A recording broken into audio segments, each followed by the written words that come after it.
کئی ظالموں کو ہم نے دیکھا محرم کے مہینے میں انگار کے ڈلے بچھاتے ہیں، اس کے پر ناچتے، ادھر سے ادھر بھاگ رہا، ادھر سے ادھر بھاگ رہا، ادھر سے ادھر بھاگ رہا، ادھر سے.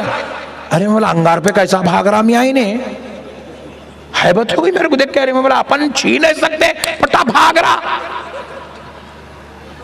ارے مولا انہیں کچھ نہ کچھ انجیکشن لے کے ہوں گا، نہیں بغیر انجیکشن کے بھاگ رہا. ارے مولا پھر کیسا بھائی کیا ہوا انہیں کیسا بھاگ رہا ایسا؟ امام حسین کی حاضری آئی اس کے اوپر، لوگ امت ڈالا گڑے. پنجے بٹھانا یا تعزیہ داری کرنا جائز ہے کہ جائز نہیں ہے؟ سب سے پہلی بات تو ہم کو یہ دیکھنا ہے کہ اس کا مطلب کیا ہے. تو ہم دیکھتے ہیں کہ ساؤتھ انڈیا میں اس کا طریقہ الگ ہے، نارتھ انڈیا میں اس کا طریقہ الگ ہے. الگ الگ علاقوں میں الگ الگ انداز میں اظہار عقیدت کی مختلف شکلیں دیکھنے میں آتی ہیں. ہمارے پاس ساؤتھ انڈیا میں کوئی تعزیہ نہیں بنایا جاتا. یہاں کا طریقہ یہ ہے کہ علم ہوتا ہے، جس کو یہاں کے لوگ دکنی بول چال میں پنجا کہتے ہیں، اور پنجے بٹھانا اس طرح کا محاورہ اس کے لیے استعمال ہوتا ہے. یعنی مطلب ہے کہ باقاعدہ وہ علم ہوتا ہے، کوئی دھات وغیرہ سے اس کو بنایا جاتا ہے، اور اس پر پنجتن پاک کے، اہل بیت پاک کے، خاندان نبوت کے بہادروں کے نام لکھے جاتے ہیں. چونکہ اب اس پر مبارک مقدس معظم شخصیتوں کے نام لکھے جاتے ہیں تو اس کا احترام بھی کیا جاتا ہے.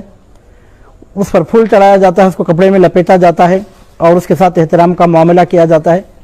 تو اب اس میں یہاں تک تو کوئی غلطی نہیں ہے، کیونکہ اسلام میں معزز شخصیتوں کے ناموں کی تعظیم کرنا یہ قابل تعریف بات ہے.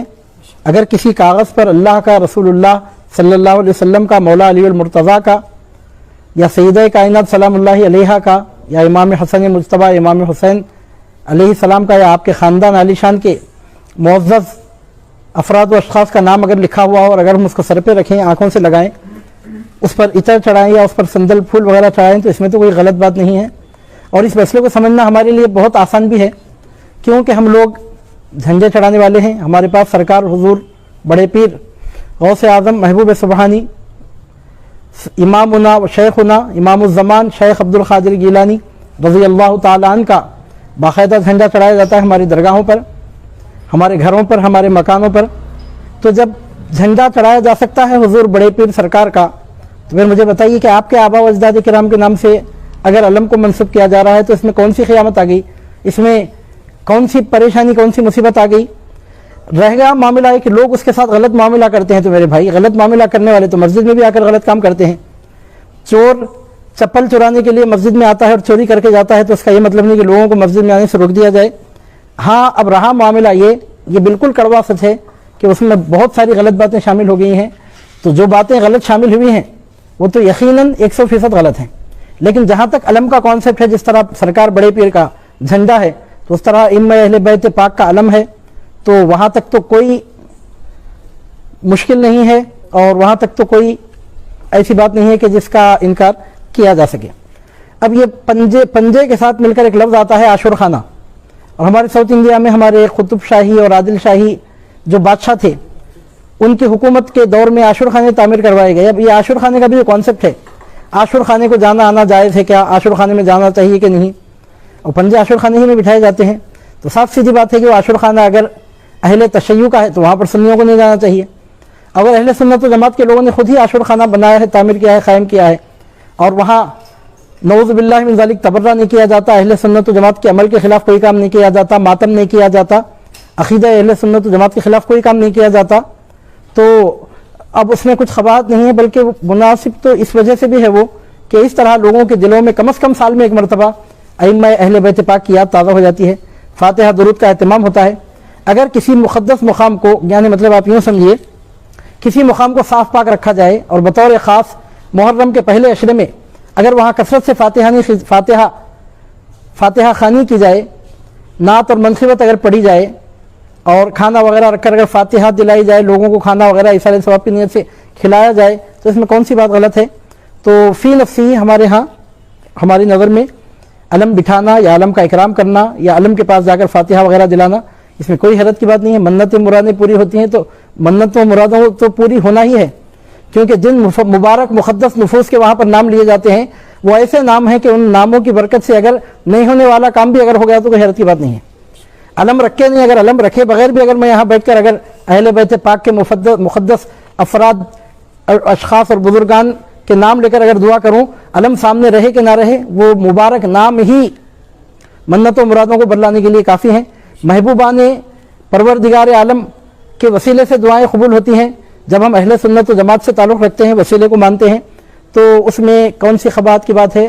اور اصل میں کیا ہے، یہ جو ہمارے دور کے ناعاقبت اندیش جو اپنے آپ کو علماء کہتے ہیں، حالانکہ عالم اس کو کہا جانا چاہیے کہ جو تمام اگلے پچھلے حالات کو پیش نظر رکھ کر کوئی بات کرے، یہ ہمارے ناعاقبت اندیش خود ساختہ علماء، میں سب کو نہیں بول رہا ہوں، ان میں سے جو شدت برتنے والے ہیں ان لوگوں کے بارے میں بات بول رہا ہوں آپ کو، ورنہ جو علماء صحیح راستے پر ہیں وہ ہمارے سر کا تاج ہیں، العلماء ورثۃ الانبیاء ہیں، قوم کے رہبر ہیں، پیشوا ہیں، جتنی ان کی تعریف کی جائے کم ہے۔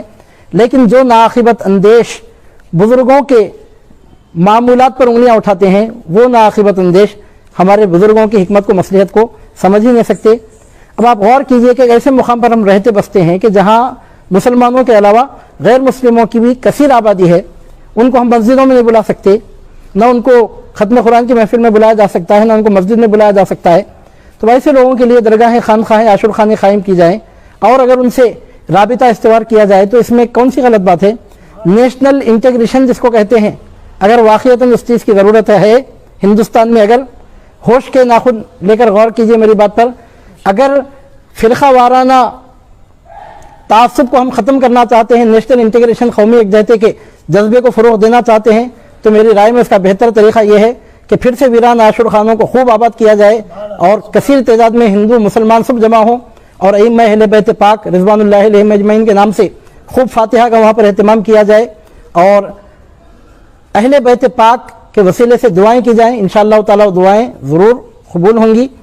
عزیزان محترم، آپ کو معلوم ہونا چاہیے، نارتھ انڈیا کے حد تک مجھے نہیں معلوم ہے، میں بار بار یہ نارتھ کا ساؤتھ کا جو لفظ لا رہا ہوں کوئی تعصب کی وجہ سے نہیں ہے، بلکہ عموماً نارتھ کے علماء اس میں سختی زیادہ برتتے ہیں، تو وہاں کے کیا احوال ہیں وہ بہتر جانیں۔